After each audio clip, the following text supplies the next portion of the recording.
welcome to the Integration Station. I'm your host, Michael, a child and adolescent occupational therapist, and with me today is Eleanor. I'm also a child adolescent occupational therapist.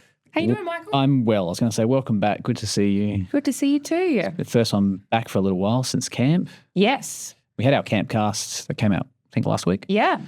It's great to share some of those experiences. Yeah, lots of great stories. But good to be back here back and in the swing of things. Got a few questions to go through. For those that are new to the show, our question and answer format is the way that we like to do things. So if you have any questions, send them through to podcast.otfcgroup.au, which is our email. And we do sometimes get them there. Otherwise, OTFC Group on Instagram. Plenty of questions to come through, which means we've got plenty to answer. Yeah. I think we should start with our regular therapy activity of the week, though. Sounds good to me. Excellent. Therapy activity of the week. Well, hasn't been a lot of in-clinic therapy. I was going to say, I actually, with the public holiday over Easter, I did have my therapy day this week and then with camp last week. So I feel like it's been a little minute since I've been in a session. Anything from camp? Any activity from camp or something that you reflect on and go, oh, that's great. That was a really good activity. Actually, one thing I love from camp, so this is not very applicable for any other environment, but They had at the adventure camp base that we're right in the Adelaide Hills, they had this activity called the Big Swing. Oh. And I just thought that was so good. And actually, I spent time, the only time that I saw it was with your group and another group. Yeah.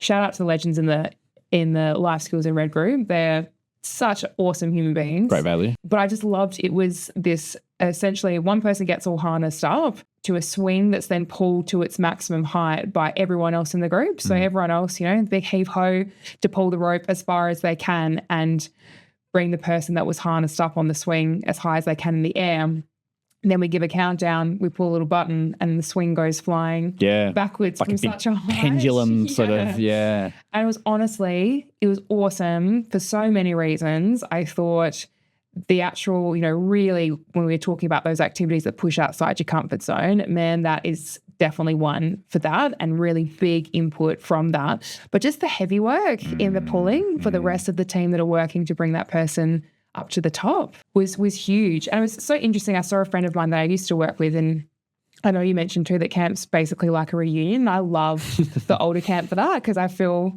you just know everyone. It's so safe. It's such a beautiful thing. A gorgeous young person I used to work with had done that activity first up and then was so regulated, so engaged for the rest of the day. So I just think the intensity of what that provided just really supported those arousal levels. And he was just kicking goals for the rest of the day. It was so good. Awesome. Yeah. So anyway, can't really replicate that specifically, but I think a testament to opportunities like that. I think it's an example of, if you have, kids on the swing, right? So a very gentle swing can be great, slow, linear swing, very calming. But if you start to increase that intensity and it's a massive sort of pendulum, that might be the level of intensity that young person's actually looking for. And sometimes very true. That can be quite alerting, but the longer you do it, the more it can actually meet that person's sensory needs. So fair. Yeah. What about yours? Did you I was just thinking, you know what? Throwback to the good old slip and slide. Oh, that was so good. We had, there was a number of years we used to do this thing called Messy Madness, and I was trying to explain it to one of our other OTs, Val, on the way back home one day. And I was explaining to her that we used to set it up at a previous campsite where we'd have a whole bunch of the bigger guys who would hold foam equipment at the bottom of a hill and stop people from going too far.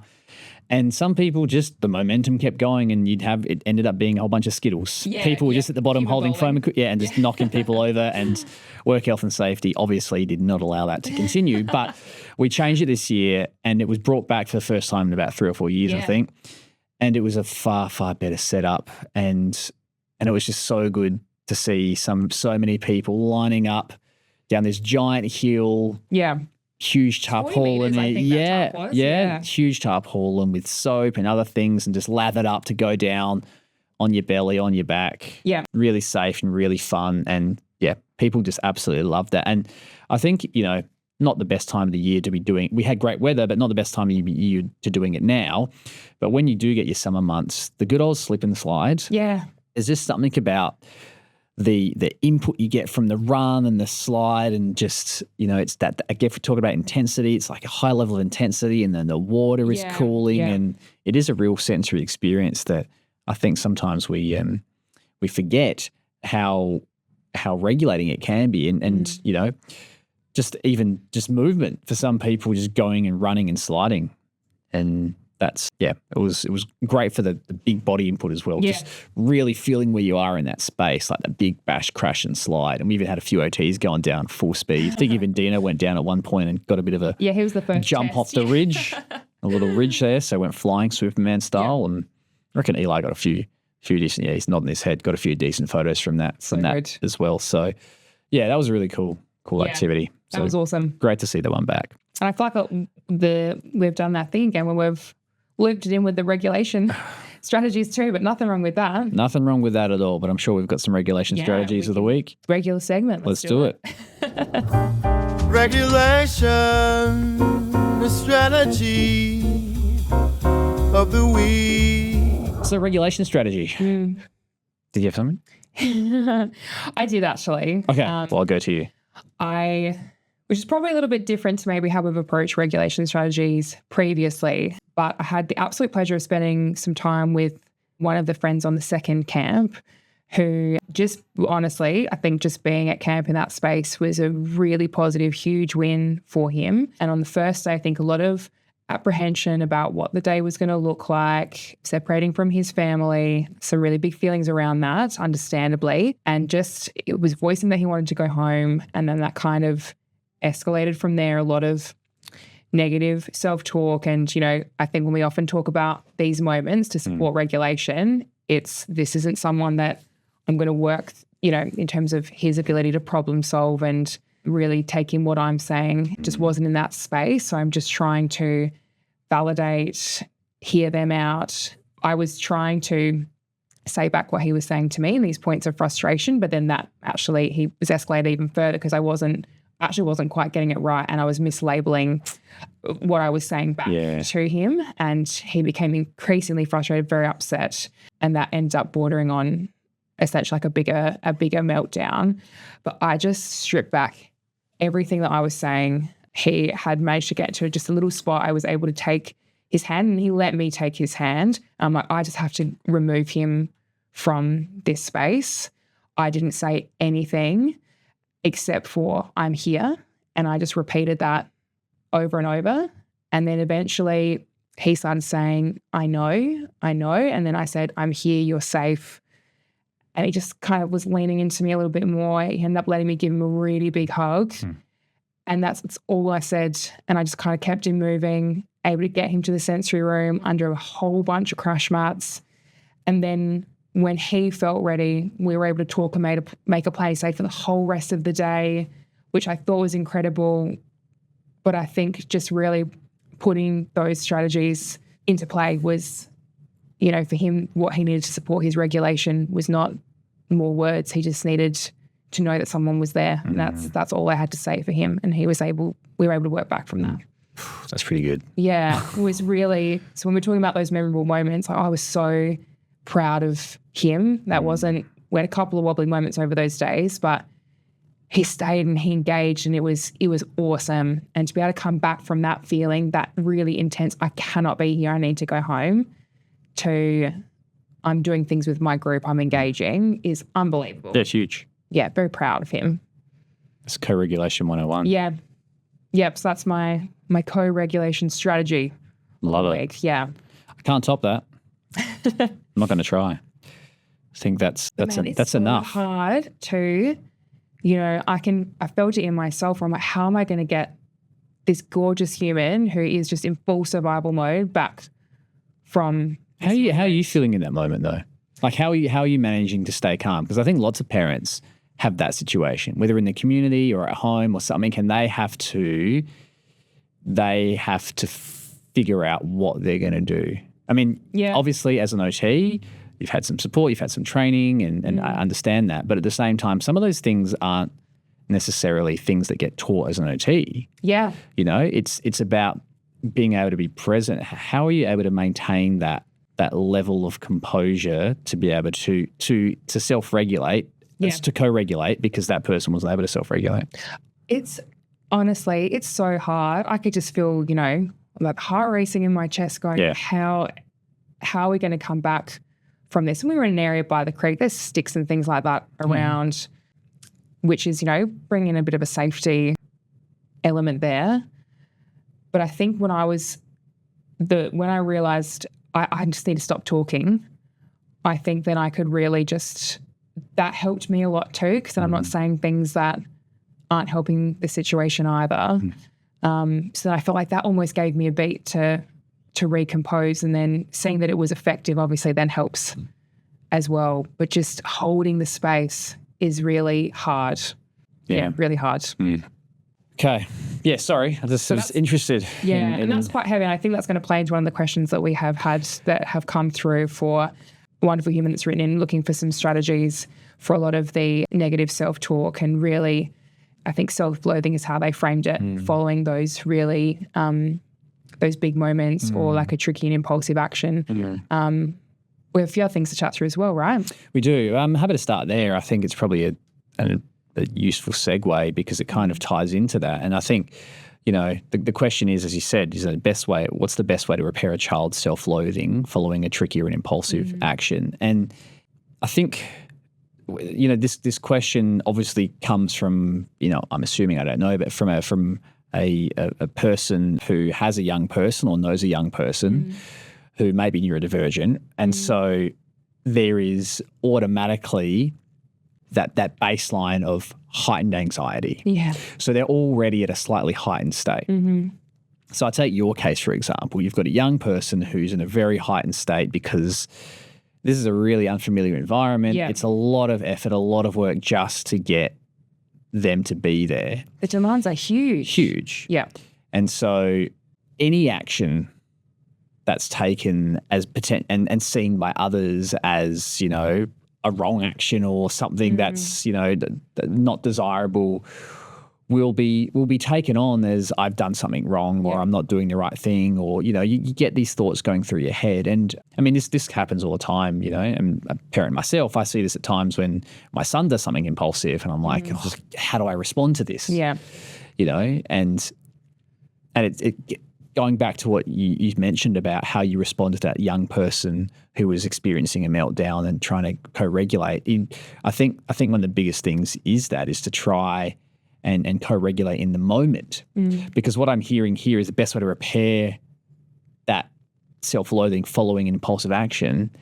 Some of the self-loathing can actually come from how someone responds to what actually goes on in that moment. Yeah. And I think it's so important to respond in a way that is not seen as you are bad or you're wrong, you've done something that I don't like in that moment. You might think that, but if you say that in that moment, then it gets so, you know, intertwined with that person's self-identity almost, you know. And I think it's okay. And, you know, it's a point that I often hear is you can name it without shaming it. Yeah, yeah. We do this, you know, in the adult world where you might not like maybe the way someone has approached a situation in your workplace, but you love that person. Yeah. But you don't say they're a bad person or they've you know, they're wrong. It's like maybe the way they've approached that situation is not how you would have done it. Or if you name the behavior, you name something that's happened as opposed to it's tied into them as a person. Yeah, absolutely. Then it can certainly separate that. And I think, you know, what you did, which you were mentioning before, was you were trying to really validate that young person's experience, even though maybe the words you were saying, you know, but the intent is there to go, I'm trying to validate. Yeah. And, you know, I look at that and go, I can see this is really hard for you. And even in that moment, the first thing to go, okay, that has happened. Yeah. You can't change anything about what's happened there really.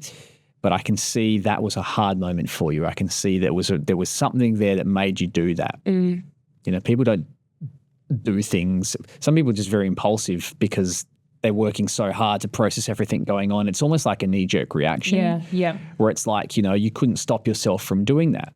I've seen my son do it all the time where it's like he sees something, he just grabs it, didn't realize the force, didn't realize that, that was going to fall down and break, and then, I've just broken that glass. Yeah. There was no intent to break the glass. No. Right? And you see it with kids who, there are a whole bunch of people around, something's happened, an arm's gone out, they've hit someone, and it could be you're too close to my space, or I'm feeling overwhelmed and I've just reacted. Yeah. Absolutely. And when you're in full survival mode and you're on such high alert, exactly like you said, that action is actually, for me, indicative of someone who's not necessarily in control of their body or has this overcome with this feeling in the moment and then is so remorseful afterwards because exactly like you said, that's not who they are as a person, and that behavior is not reflective of what they understand of what's expected, what's unexpected, what's the way they would want to go about things and the way they would want those social interactions to play out. Like how many young people do we work with where they have these moments where they might respond, and at times that can look physical or it's verbally lashing out. But then afterwards we hear that there's so much shame around it and they're so apologetic about what's happened. And for me, I think it's really important that those moments as it's happening, it's the focus on the co-regulation piece. And that's not a teaching moment there. That's not a time to unpack that and to address that, naturally just holding the space and letting them know that you're there for them, that they're safe, that they're loved, that they're connected. So in that moment when, say, something has happened that is impulsive, that causes someone, I don't know, someone gets hurt or something breaks or something happens, that's not the time to then say, stop, that's not okay. Yeah. It could be I need to remove you or we need to stop because that's unsafe, but not to make it you've done the wrong thing. Yeah, exactly. Yeah, I'd agree with that.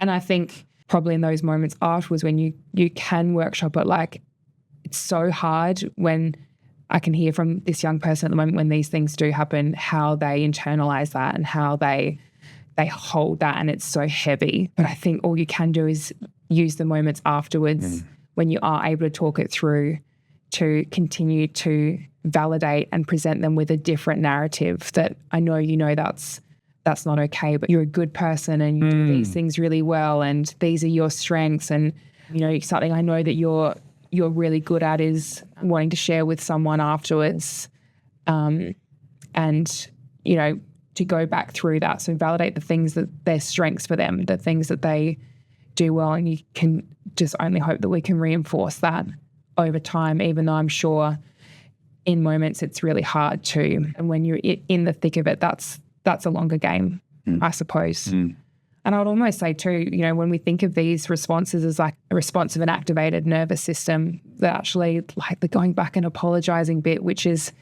a strong part of the repair that's expected, like, is that always really helpful, or is that actually just going to re-trigger, make things worse, cement a narrative? Is there other ways around that? I think probably depending on the situation.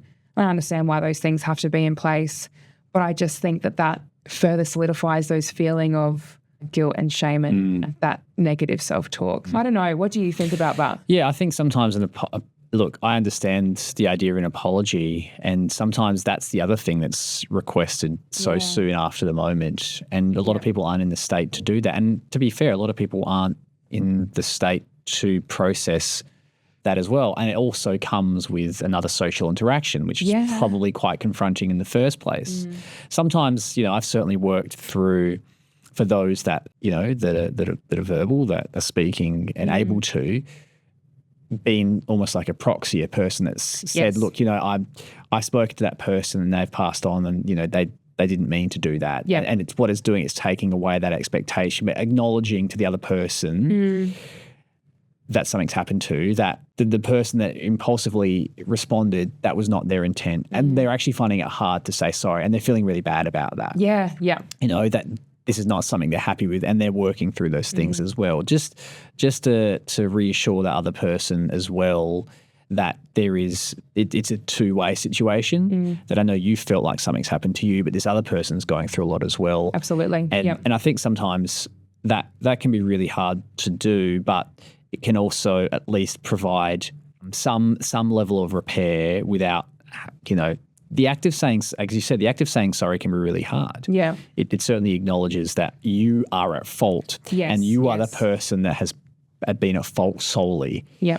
And I mean, we know every situation, there's always something that happens. The biggest thing I'd say out of all of this is, if I go back to that original question about to repair a child's self-loathing following impulsive actions, is always coming back to how do we set up an environment, or how do we ensure that the risk of these things is reduced? Yes. So, in a classroom space, if I know, for example, someone is going to be quite reactive when there are lots of kids around, give them a space away from others. They can still interact, but ensure that they're not as close to other people. Or if you know that noise or sensitivities or other sensory factors can be overwhelming for them, it's going to increase their arousal. Give them space to be away from that for a bit, or allow them to be a part of it for a bit, and then acknowledge or have someone to help co-regulate in that moment. Yeah. Because a lot of the time here, some of these impulsive actions are from kids who struggle to self-regulate, right? And so if you're not able to self-regulate, what happens? Dysregulation, right? And unless someone comes in and steps in, an adult steps in and supports that in the right way, then it's really hard for that person to feel as though they're going to get the outcome that they want. And, I think that is something that I certainly do reflect back to parents going, when we are in those situations, or we're presented with a situation that might be overwhelming, take a few minutes just to think about, okay, and I know sometimes people might think it's overthinking, but it's actually preparing. Yeah, going, that look, makes sense. These things might happen. How can we work through that, or how can we prepare ourselves for potentially what might happen in this space? Armed with what you need. Yeah. Yeah. And, things like social stories can be really good. Yeah. And even for something like, repairing a child's feelings about themselves post, there's nothing wrong with developing a social story about that, about the young person who finds this really hard to do it and does feel this way after, and changing the narrative to go, this is a reflection of that person's actions, not the person. Yes. And at times we all feel that, or our brain takes over in this way, and you can talk about limbic system and whatever, and all the other things, the fight-flight responses in a way that child understands. But in that way, you're providing that that education piece as well as that support. If you have those things in place, it's not as if that's always going to make it perfect. No, and I think when we're stuck in that loop of that negative self-talk too, I think perhaps where that repair comes in is, because I guess it's the hardest thing, because that they're voicing in that almost shame spiral. Like I know that's how they would feel for themselves. So almost those opportunities when we are in a space to talk it through, but almost is that an opportunity to reframe it from there? Like, what I'm hearing when you say things like that is that you've acted in a way that you regret, and it's separating out. It's not you've done the wrong thing or what you did wasn't okay.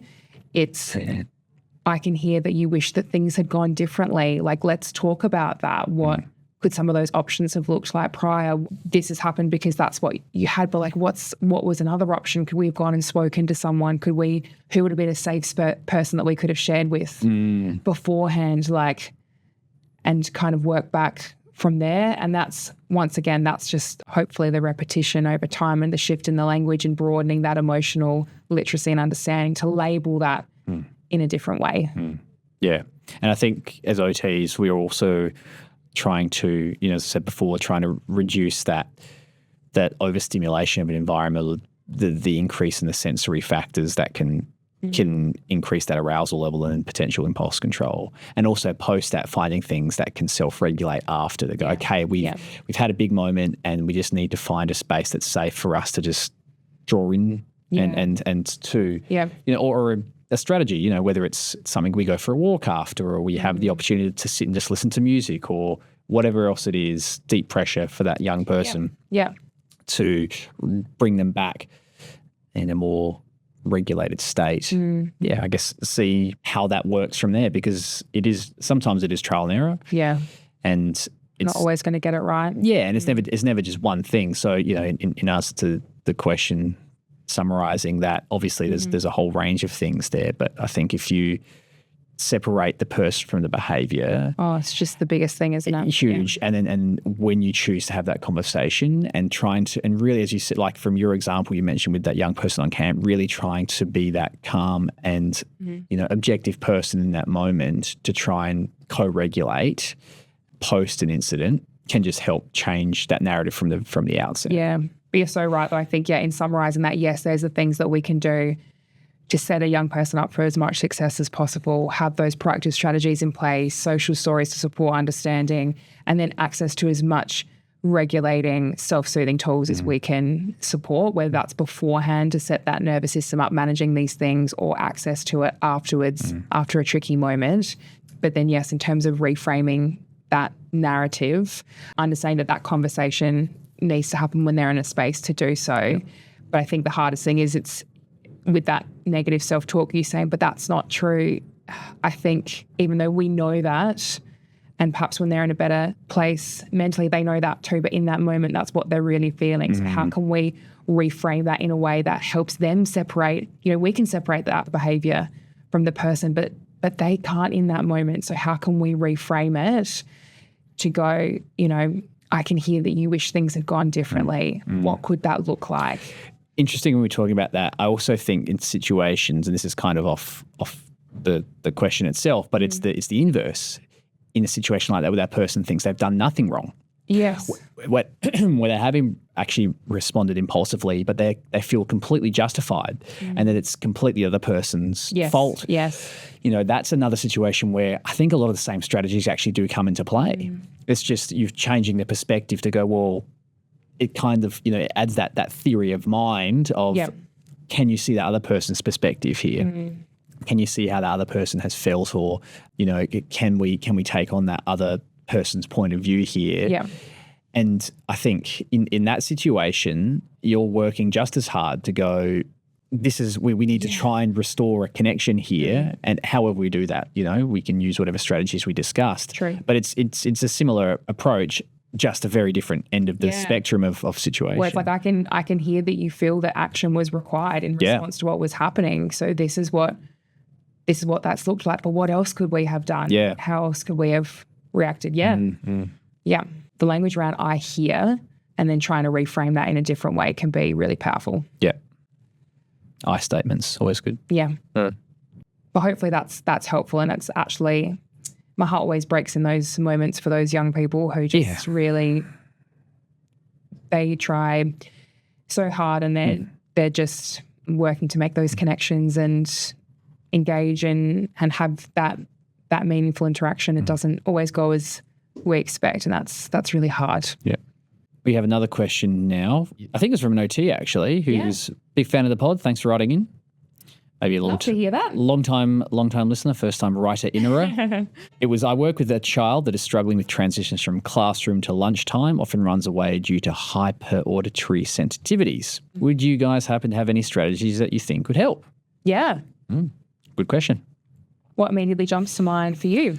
Auditory sensitivities. The auditory system, man, so you think of an alarm bell and how quickly that triggers a fight-flight response, right? Yep. Okay, but it's designed to do that.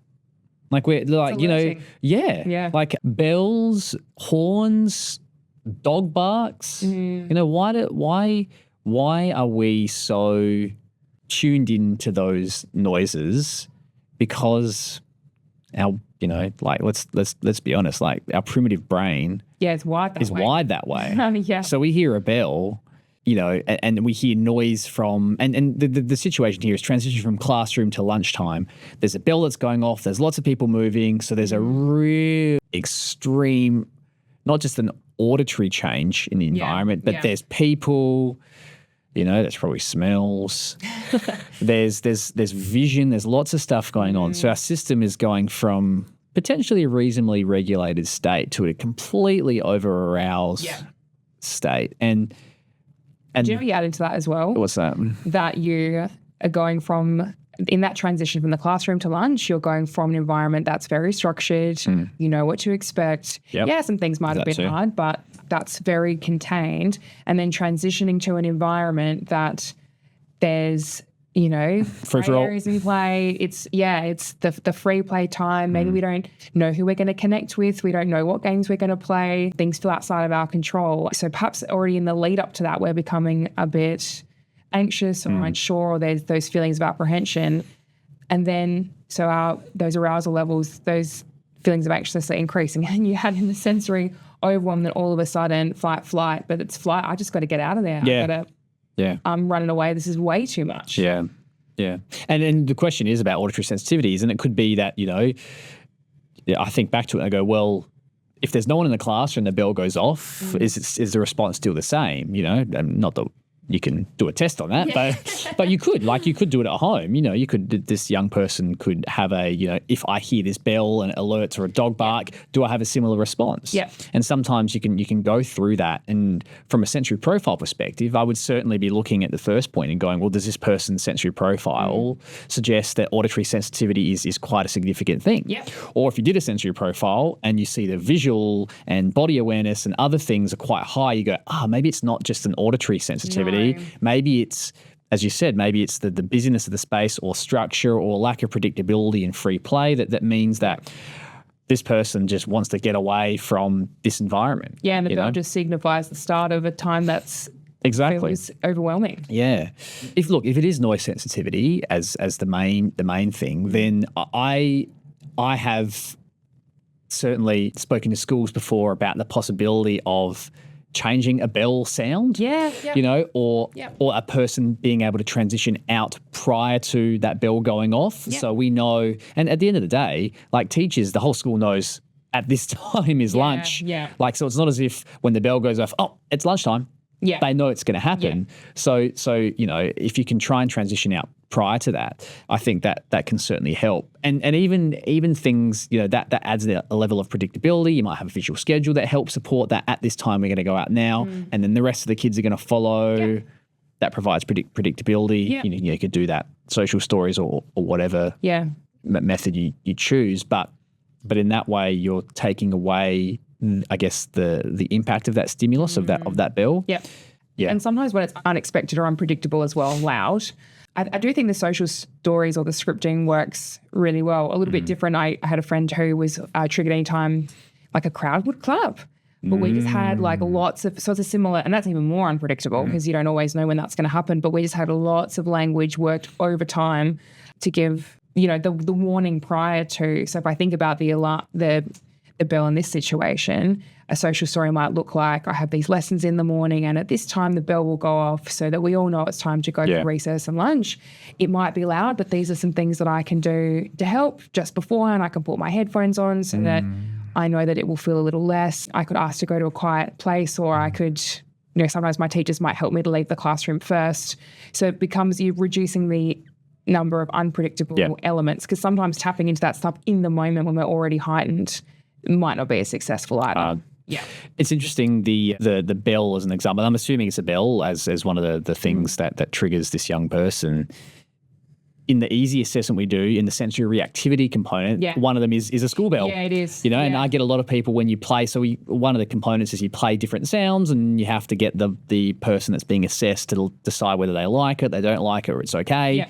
And I've found people either say it's okay, they don't really like the sound of the school bell, or a car horn, or some of those more alerting, louder, really quite triggering sounds. And so part of me goes, well, yes, there is a component of predictability. Yes, there's a component of maybe graded exposure to encourage someone to be okay with that. But there's another part that goes, well, it's also okay not to like that sound. Like you don't like it, you know? And if it is having a huge impact on function, okay, we work through that. But if there's any way to modify, as I said, can you change the sound of the bell? Can you have the option of, if you need, ear defenders just for that period, just to transition out? Yeah. I mean, that even that little buffering time to be able to take that edge off might just allow that person to transition out more effectively. I think there are a number of ways to work through that. But certainly, auditory sensitivities can, for that exact reason, can be extremely, extremely triggering. Yeah. But I think also I worked through a couple of responses to that particular aspect of this question, but I'd often be looking at that going, okay, is it just the bell or whatever sound indicates it's time for a break, or is it lots of other things around that? And is it increasing supports at recess and lunch clubs that they can access? Maybe the teacher connects them with a peer in the classroom beforehand, so then they know they're going out to the playground. For sure. With some one-buddy systems, perhaps they're already feeling anxious, and then the bell is just saying that they don't like and can't tolerate, and that just extends that even further. So perhaps even just an understanding about what that break time looks like for that young person to then help, because if it's more than just the noise, those supports might not have the impact that we'd be hoping for. Yeah. So there are other things that we should be looking at too. Yeah, true to form, we've answered the question with a question. So more questions for that person to follow up on, but hopefully some other things to think about. Yeah, for sure. Yeah. One last question while we're here, may as well. It was from definitely a long-time listener who had a question about how do you help young children who need comfort items. For me, I'm reading that going, I think young children do need comfort items. Yeah. I think young children require those. So I think about any situation, from my own personal experiences as a father and with my son when he was learning to self-soothe with sleeping or self-soothe, feeding or anything, any sort of self-soothing. Yeah. Without a comfort item, whatever that is, it's really hard to regulate. Yeah. So if there are young children who don't have a comfort item, then there is nothing to support them to self-regulate or to have something to support their regulation. Yeah. That's how I view it. I think so. And I think we often say, if it's not a problem, if it doesn't impact function, then what's the harm? I think that's just all that needs that monitoring. And if that's something safe for them and it's something that feels okay to move between. I had a young friend bring this huge, looks like a golden retriever. Oh, yeah. Was it one of those IKEA ones? Yes, the IKEA ones. Oh, my gosh. I've heard they're fantastic. But they're heavy too. I'm like, I love this. I think tricky for mum sometimes when my friend decides that, okay, I've had enough yet, can you hold it for me? Just try to tackle everything else. But I think that's just that understanding that's, actually it's something that this young person feels comfortable to initiate conversations around. Sure. And that's like a tool for her to support her interactions as well. So I think very much being viewed at the moment of, well, that's actually really helping her and we can make it work. And I think that, yes, you're so right for children, developmentally it comes hand in hand, but a lot of those things continue into adulthood as well. How many people do you know are just where's my emotional support lip balm or drink bottle? Mm-hmm. Those things that they carry with them and seek for comfort, or it's like a fidget, I think if it works for them and it's not impacting functionally, then do what works for them, what works for you. Yeah. And you're right. I think these things do change over time, but sometimes the need is always there. You might not, for example, the comfort item may have been a pacifier or a dummy when you were younger. But as you've grown up, you might be someone who continues to seek oral input as a way to regulate. Yeah. So you might chew gum, and I put myself in that category. I do like to chew gum. I sometimes put pens in my mouth, and I find the mouth talking. Gosh, maybe that's why I talk so much sometimes. But that can be quite a regulating input. Yeah. And I think we have to remember we are so governed by what our senses tell us. Yep. And sometimes for some people that's really hard. So it could be the difference between being able to understand or being able to pick up when we are feeling hungry and feeling that need. And it's the same as, I need comfort, and being able to identify that and then do something about that. When we are with young children, we're trying to teach them that. We're trying to teach them that if you need that, use this. Yeah, yeah. And you're trying to show them how to self-regulate. Yeah. You're trying to show them that you can use this to feel okay. 100%. And young children are the ones that probably need the most guidance. If you're able to do that effectively, then the aim, if we're talking about self-regulation, we talk about co-regulation and self-regulation a lot. If we're talking about self-regulation, if you're able to do that and co-regulate and model and do all those things when they're younger, then the skills of being able to do that themselves as they're older, there's a greater chance that they'll be able to pick up on that as well. Sure. So I think in the response to anything, I just feel like across the lifespan, I just always feel like people are using the tools they have in their toolbox to manage any situation. And you just think about a little person, and that toolbox can be pretty narrow and very reliant on you know, the support from those in their network to guide them through that. So just, doing what works for them. Yeah. All right. Well, Great questions this week. yeah, some good ones. Obviously, we can keep talking for ages, but we'll have to put a stop at some stage. But thanks again for coming in. Thanks, Michael. Always good to have someone to bounce some ideas off. Yeah, I've missed this the last couple of weeks. Oh, I've certainly missed having these chats. They're good, and hopefully for our listeners out there, they find something from it as well. But anybody, if they did have any questions, like our previous ones were, feel free to send them through to podcast@ogfcgroup.au, our email address there. Otherwise, at OGFC Group on Instagram. Thank you. Yes. And shout out to our little friend Fletch Oh, yeah. as well. Don't want to forget him. No, Mr. Negotiator.